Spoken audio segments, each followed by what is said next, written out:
Radhe Radhe all. Welcome back to our YouTube channel. आज हम start करने वाले हैं आपकी क्लास 12 फिजिक्स की इम्पॉर्टेंट क्वेश्चंस की सीरीज, जिसमें हम फर्स्ट डेरिवेशन करने वाले हैं कूलम्स लॉ। ठीक है, तो कूलम्स लॉ में हम दो डेरिवेशन करेंगे। एक कूलम्स लॉ जो मैथमेटिकल फॉर्म में होगा और एक कूलम्स लॉ करेंगे जो आपका वेक्टर फॉर्म में होगा। बात करें मैथमेटिकल फॉर्म में क्या डिफरेंस है, वेक्टर फॉर्म में क्या डिफरेंस है, तो मैथमेटिकल फॉर्म ऐसा है कि हम सिंपली इसको कैलकुलेट करेंगे, और वहीं बात करें वेक्टर फॉर्म में तो हम वेक्टर एडिशन या वेक्टर मल्टीप्लिकेशन यूनिट वेक्टर का यूज करते हुए उस डेरिवेशन को हम सॉल्व करेंगे। एमपी बोर्ड के लिए आपके लिए मैथमेटिकल और प्रैक्टिकल दोनों इंपॉर्टेंट है, आपको दोनों सॉल्व करना है। बट बात करें सीबीएसई वाले आपके लिए वेक्टर फॉर्म बहुत ज़्यादा इंपॉर्टेंट है।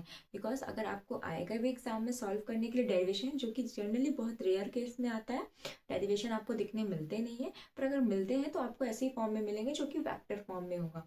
तो बात करें इसकी कूलम्स लॉ की, तो आज हम स्टार्ट करेंगे आपका कूलम्स लॉ, जो कि chapter 1 electric charge and fields का फर्स्ट टॉपिक इंपॉर्टेंट जो है कूलम्स लॉ, वो हम पढ़ने वाले। सबसे पहले देखते हैं कि जो कूलम्स लॉ है वो स्टेटमेंट क्या बोलता है। जो कूलम्स लॉ है वो क्या स्टेटमेंट बोल रहा है कि the force will be attraction and repulsion to the point charge is directly proportional to the product of the their charges and inversely proportional to the square of the distance between them.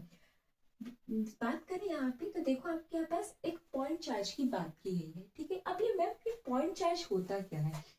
तो बेटा अगर मैं point charge की बात करूँ ना, तो point charge ऐसा होता है कि एक छोटा सा पॉइंट लाइक दैट दिस।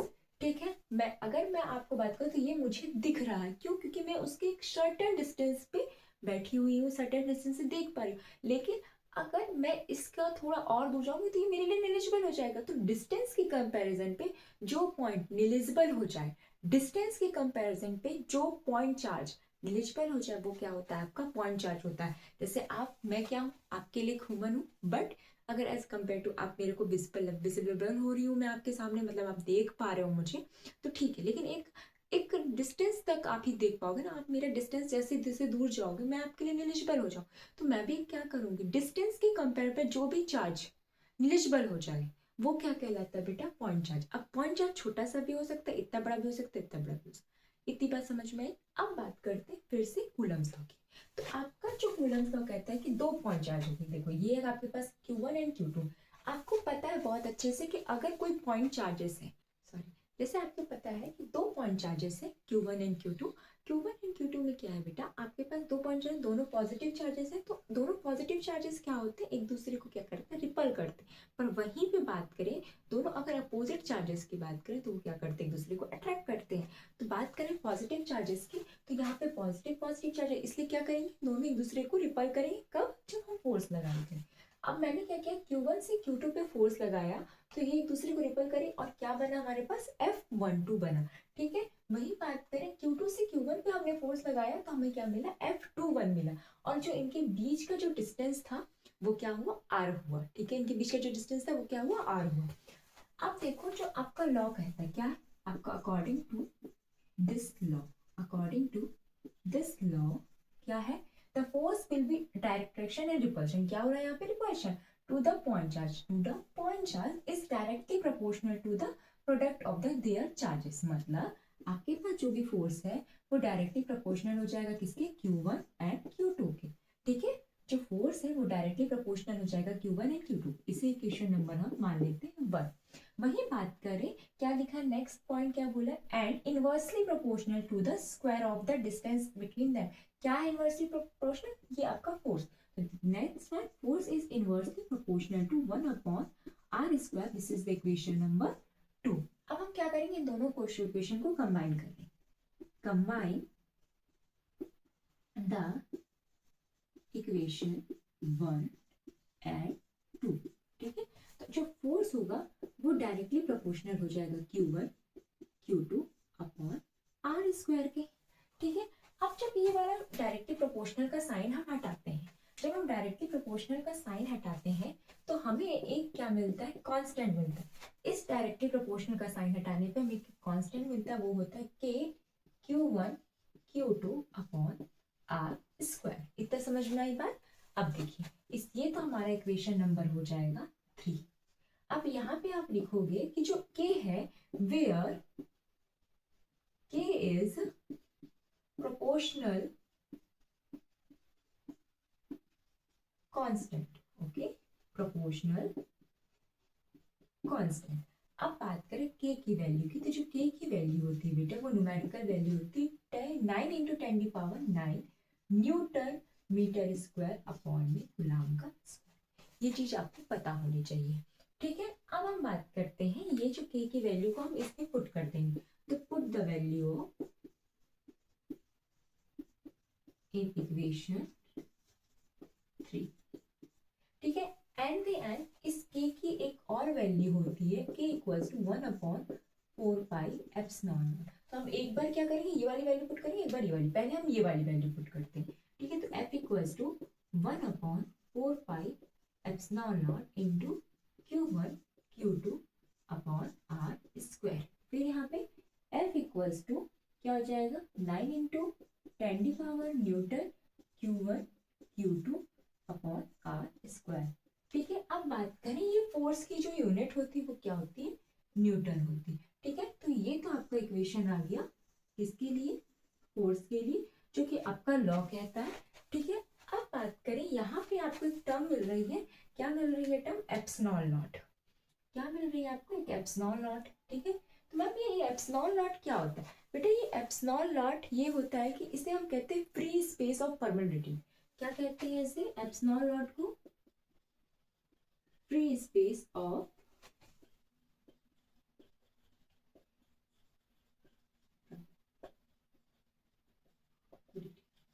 ठीक है, और इसकी जो वैल्यू होती है बेटा, ठीक है, इसकी क्या वैल्यू होती है एप्सिलॉन नॉट की, 8 into 854 into 10⁻⁻12 coulomb square upon newton metre square. ठीक है, ये एप्सिलॉन नॉट की वैल्यू होती है। आप इस इक्वेशन को थोड़ा ध्यान से देखिए, ये क्या है कि k equals to 1 epsilon naught है ना, k equals to 1 epsilon naught है। एप्सिलॉन नॉट का मतलब होता है फ्री स्पेस, मतलब free space in the sense उसके पास कोई मीडियम नहीं हो। बट अगर हम बात करें, अगर इसके पास सिर्फ एप्सिलॉन हो, ठीक है, मान लीजिए आपके पास सिर्फ एप्सिलॉन हो, तो एप्सिलॉन क्या होता है, वो एयर या वैक्यूम में क्या करेगा, वेरी करने लगता है। एयर और वैक्यूम में क्या करने लगता है, वेरी करने लगता है। तो यहाँ पे आप देख रहे हो अगर k की वैल्यू को हम इंक्रीज करेंगे तो एप्सिलॉन की वैल्यू क्या होगी, डिक्रीज होगी। और वहीं पे बात करें हम कि एप्सिलॉन की वैल्यू को हम इंक्रीज कराएंगे तो k की वैल्यू क्या हो जाएगी, आपकी डिक्रीज हो जाएगी। समझ में आया इतनी चीज, ये तो आपका हो गया मैथमेटिकल फॉर्मेशन। अब हम करेंगे किस, क्या फॉर्मेशन, वेक्टर फॉर्मेशन। तो आइए देखते हैं, आइए देखते हैं Coulomb's law in vector form. इसके लिए आपको सबसे पहले ना एक्स एंड वाई एक्सिस बनाना पड़ेगा। ठीक है, आपने एक्स एंड वाई एक्सिस बनाया और उसमें आपको 2 पॉइंट चार्ज रखने पड़ेंगे। मान लीजिए मैंने एक पॉइंट चार्ज ये रखा और एक पॉइंट चार्ज ये रखा, इसे माना Q1, इसे माना Q2। ठीक है, अब इसमें Q1 एंड Q2 मान तो लिया, हमने क्या किया, इसे ओरिजिन O से मिला दिया। क्या किया, इसे ओरिजिन O से मिला दिया। ठीक है, और इनका जो डिस्प्लेसमेंट वेक्टर हुआ वो कुछ इस तरह से हुआ, यहाँ पे इसका जो डिस्प्लेसमेंट वेक्टर हुआ कुछ इस तरह से हुआ। ठीक है, Q1 से Q2 की ओर। ठीक है, और हम अगर इसमें फोर्स लगाएंगे तो इसका जो डिस्प्लेसमेंट वेक्टर हो, इसे हम R1 मान लें तो R1 वेक्टर, और इसे मान लें R2 वेक्टर। ठीक है, तो इसका जो डिस्प्लेसमेंट वेक्टर होगा वो R1 2 वेक्टर हो जाएगा। ठीक है, जो कि 1 से 2 की और डायरेक्शन पे होगा। वहीं पे बात करें इसके फोर्स लगाने के लिए, तो Q2 से अगर Q1 पे फोर्स लगाएंगे तो आपका लगेगा F12 का फोर्स, एंड यहाँ से 1 से लेके 2 पे फोर्स लगाएंगे तो फोर्स क्या लगेगा आपका F21। ठीक है, 2 1 से फोर्स लगाएंगे तो आपका, सॉरी थोड़ा सा मिस्टेक हो गई, यहाँ पे हम अपोजिट लिख दिए। अगर 2 से 1 पे फोर्स लगाएंगे तो आपका फोर्स लगेगा 2 से 1, और यहाँ से आप 1 से 2 पे लगाएंगे फोर्स तो आपका लगेगा 1 2। ठीक है, वही मैं बात करें एक पोजीशन वेक्टर की, अगर हमने बात करी तो Q से 1 की ओर जा रहा था वो 1 2 आया, और जो Q से 2 की ओर जा रहा है वो क्या हो जाएगा आपका, क्या हो जाएगा R वेक्टर 2 1। ठीक है, और R वेक्टर 2 1 हो जाएगा। ठीक है, तो अगर हम जस्ट इसके अपोजिट की बात करेंगे, अगर हमने अभी जस्ट कूलम्स लॉ में निकाला कि according to Coulomb's law, according to Coulomb's law, Coulomb's law, ठीक है, अगर अकॉर्डिंग टू कूलम्स निकालेंगे तभी हमने निकाला कि force is equals to K into Q1 Q2 upon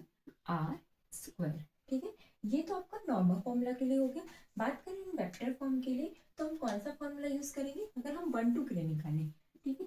तो अगर हम 1 2 के लिए निकालेंगे तो क्या हो जाएगा, जो K1 है into Q1 into Q2 upon क्या हो जाएगा R21 का स्क्वायर, R21 का स्क्वायर, क्योंकि देखिए आप क्या ले रहे हो 1 2 के लिए ले रहे हो, फोर्स क्या लग रहा है 1 2 लग रहा है, तो आपको कौन सा डायरेक्शन होगा R21 का डायरेक्शन होगा, और यूनिट वेक्टर क्या हो जाएगी आपकी R21, ठीक है R21 हो जाएगा। अच्छा मैम ये यूनिट वेक्टर क्यों लिया, क्योंकि आपको पता है जैसे हम एक्स एक्सिस लेते हैं और वाई एक्सिस लेते हैं, तो एक्स एक्सिस जब हम ले रहे हैं और वाई एक्सिस ले रहे हैं तो एक्स एक्सिस को हम आई कैप से डिनोट करते हैं और जे कैप से किसको डिनोट करते हैं, बाई सेक्शन वाले को। उसी तरह आर वेक्टर के लिए हम यूनिट वेक्टर लेंगे जो कि क्या बताएगा बेटा, डायरेक्शन में। ये यूनिट वेक्टर क्या बता रहा है, डायरेक्शन बता रहा है। यहाँ तक तो ठीक था। अब हम अगर बात करें किसकी, फोर्स 2 1 की, ठीक है, फोर्स 2 1 की बात करें तो K into Q1 Q2 upon R, यहाँ पे क्या आ जाएगा 2 1 के लिए R12 का स्क्वायर हो जाएगा और इंटू R2, यहाँ पे यूनिट वेक्टर होगी, सॉरी यहाँ पे आपका स्क्वायर नहीं होगा, आपका क्या हो जाएगा यूनिट वेक्टर हो जाएगा, वो क्या होगा R12, ठीक है। और R12 क्यों आया यूनिट वेक्टर, क्योंकि इस वेक्टर का क्या बता रहा है, यूनिट वेक्टर बता रहा है। इस तरह से तो आप क्या निकाल लोगे, आप इसका कूलम्ब्स लॉ का वेक्टर फॉर्म निकाल लोगे। ये डेरिवेशन यहीं तक हुआ कि आपको वेक्टर फॉर्म निकालना है, तो आप इस तरह से वेक्टर फॉर्म निकाल। बात करते हैं इसके एक न्यूमेरिकल क्वेश्चन की, ठीक है, जो कि आप लोगों के हमेशा एग्जाम पर्पज से बहुत ज्यादा इंपॉर्टेंट है, क्योंकि अगर आपको न्यूमेरिकल क्वेश्चन भी देखते हैं, जस्ट मैंने एक क्वेश्चन ले लिया कि मान लीजिए आपके पास अच्छा एक चीज और बताना ना, जैसे अगर हम बात करें इसकी तो आप इसमें मैग्नीट्यूड लगाएंगे, क्यों लगाएंगे मैग्नीट्यूड, क्योंकि आपके जो चार्जेस होंगे वो हमेशा कैसे होंगे, पॉजिटिव होंगे। तो हमारे पास अगर एक क्वेश्चन ले लिया जिसमें हमने Q1 की वैल्यू ले ली 3 इंटू 10⁻⁻7, ठीक है, 3 इंटू 10⁻⁻7 कुलाम, Q1 की यूनिट क्या होती है, कुलाम होती है। और Q2 की वैल्यू क्या लेंगे, 2 इंटू 10⁻⁻7 इंटू कुलाम, ठीक है, ये तो हो गया। और R की वैल्यू हमने ले ली मान लीजिए 20 सेंटीमीटर, ठीक है। मैम आर की वैल्यू सेंटीमीटर नहीं, आप इसको क्या करोगे, कन्वर्ट करोगे, किसमें कन्वर्ट करोगे, 20/100 में कन्वर्ट करोगे, तो 0 से 0 कैंसिल हो जाएगा, तो 0.2 क्या हो जाएगा, मीटर आ जाएगा आपकी क्या वैल्यू, आर की वैल्यू। हमेशा याद रखना इस फॉर्मूले में ये वैल्यू किस में होती है, कूलाम में होती है, ये वैल्यू मीटर पे होती है, और जो ये वैल्यू होती है वो क्या होती है, न्यूटन में होती है, ठीक है। और के की वैल्यू फिक्स होती है 90 × 10⁹ newton metre square upon coulomb square, ठीक है। अब हम क्या करेंगे, इसमें हम क्या निकालेंगे, फोर्स हमें फाइंड आउट करना है, हमें क्या फाइंड आउट करना है, फोर्स का फाइंड आउट करना है। तो अकॉर्डिंग टू कूलम्स लॉ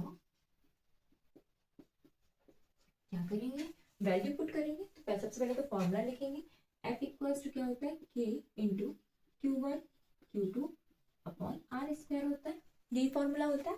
अब आप क्या करोगे, F इक्वल्स टू क्या रखोगे, K की जगह वैल्यू रखोगे 9 इंटू 10⁹, ठीक है। Q1 की वैल्यू क्या है 3 इंटू 10⁻⁻7 इंटू Q2 की वैल्यू क्या है 2 इंटू 10⁻⁻7 अपॉन में क्या आ जाएगा आपका 0.2, ठीक है। अब चाहो तो इसे आप कैसे लिख सकते हो, 2/20/10, तो अगर आप 20/10 हो तो यहाँ पे आप एज इट इज 20 लिखो और इसको आप क्या कर दो 10 लिख दो, ठीक है। यहाँ पे आप ऐसा कर सकते हो। उसके बाद अगर इसको सॉल्व करने की बात करें, किस तरह से सॉल्व करें, सबसे पहले आप यहाँ से 2 से 2 कैंसिल आउट कर दोगे, ठीक है। 2 से 2 कैंसिल आउट करोगे तो यहाँ आएगा 10, तो ये 10 से 10 कैंसिल आउट हो जाएगा, ठीक है। यहाँ पे तो ये चीज हो गई। अब देखिए यहाँ पे क्या आएगा, बचेगा आपका force equals to 9 into 3 into 10⁻⁹ and -7, 10⁻⁹